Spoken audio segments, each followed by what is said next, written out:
absolutely overwhelming proof from our research is that the wealthy traveler, the wealthy luxury traveler, doesn't give a damn until they know that their luxury is accommodated. Thereafter, their reason for return, their reason for endorsement, for the word-of-mouth recommendation is all about responsibility and sustainability.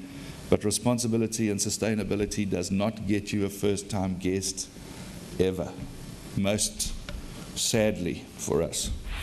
The reason UNESCO is a lead agency for issues like cultural heritage preservation resonates in a well-known phrase in our Constitution, which is, "Since wars begin in the minds of men, it is in the minds of men that the defenses of peace must be constructed." So here I am from the UN, and I'm going to talk to you about peace. But how do we construct peace at UNESCO? We focus on education, on breaking down stereotypes, on dialogue and cultural diversity, on getting to know the other, on learning and respecting other ways of living, other ways of existing. A few years ago, I wrote in an editor's letter that I think that questing is the next nesting, and that travel isn't just where you've been, it's what it's done for you and who it's made you. I believe that it's a quest for individualization that people are looking for in their travel. But as people place more value on individual, authentic experiences over well-known global products, they are shifting to alternative ways of building credibility. They are no longer trading up. I think they're trading in. They are trading in the material symbols for those of meaning. I think a return to more meaningful values and an embrace of more mindful spending is going to be better for all of us. Fundamentally, what has always been greatest about travel is that it can, quote, enlarge the soul and even change the world. And I am hoping that in the years to come, this is going to be prized even more. The sustainable part of it, being a part of helping a community, being a part of helping wildlife conservation, is one facet that gives people all that joy. But it's the joy and the nourishment that brings them back, not the altruistic reason to be sustainable.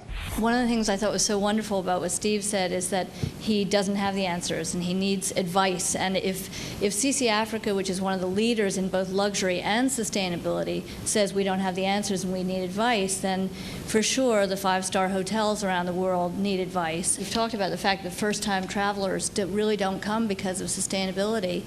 You know, I think in many ways, that's our fault. That's the media's fault, that we've talked, I guess, over the years so much about luxury, luxury, luxury without talking about the other side of things. I find myself thinking, if the travel industry doesn't begin to embrace these issues in a very holistic way and in a very forthcoming leadership way, we're not going to have the essence of what makes our businesses currently thrive.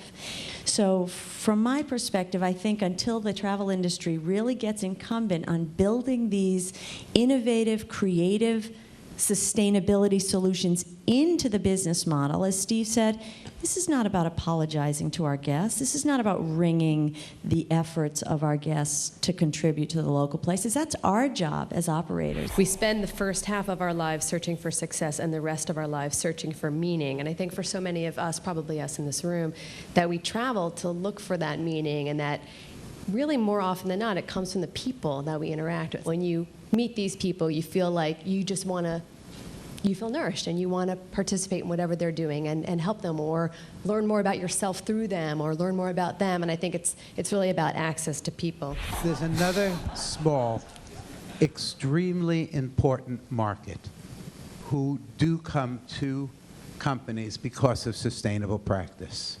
And it's the most important market at all, as far as I'm concerned, and I call it staff.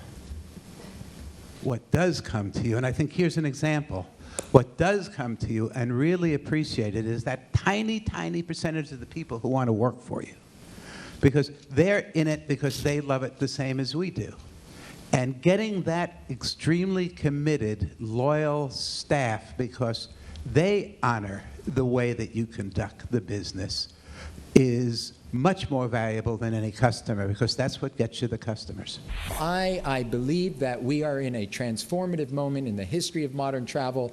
We don't know exactly where we're going or exactly how soon we'll get there, but something positive and energizing is happening. Immense challenges still face us, but we have come so far in the last 15, 20 years. And I hope that 15, 20 years from now, we'll still be asking the tough questions on stages like this and also acknowledging many of the successes that have taken place. And I can assure you personally that having visited, reviewed, and looked at hundreds of models of sustainable tourism in action at various levels of different companies and destinations, we are, not only in a world of green travel, I think we're moving beyond green travel as we now confront and address issues that we weren't even on our radar long ago. I think that one of the pitfalls that we all fall into is that we judge the intelligence of other people based on how readily they can understand what we know, rather than on really thinking about what we might be able to learn from their experiences that have been invested in some other areas. So in the final analysis, I really don't think that it has to do with luxury at all. It has to do with moving about the world with an open heart and an open mind.